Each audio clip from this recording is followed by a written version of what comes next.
Question 4.4.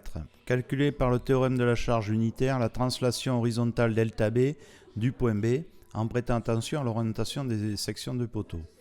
Alors pour calculer le déplacement horizontal au point B, il faut tracer le moment fléchissant du système S2, système qui est isostatique, donc on reprend le même qu'au départ du système S0.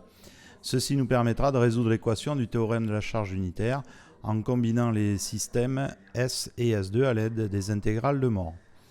Alors, donc on place la force unitaire au point B, puisque c'est au point B qu'on veut calculer le déplacement.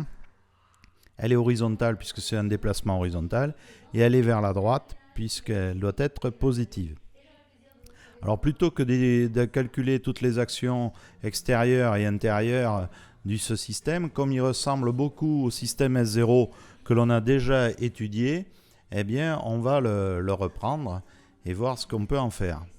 Voilà le système S0. On voit que on a une force de 2360 positive et horizontale qui est appliquée au point A, mais en réalité elle a le même bras de levier de 3,50 m avec la force unitaire que nous on a appliquée au point B. Donc la forme du moment fléchissant sera exactement la même, puisque là l'appui au point D ne peut pas reprendre la translation sur X, donc forcément ça sera bloqué ici. C'est forcément donc le poteau AC qui reprendra l'encastrement.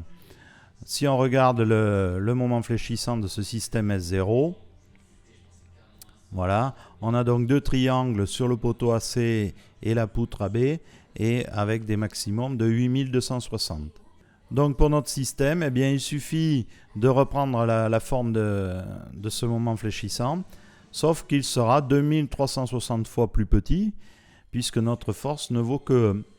Et donc on fait la division 8260 par 2360 et on trouve 3,5.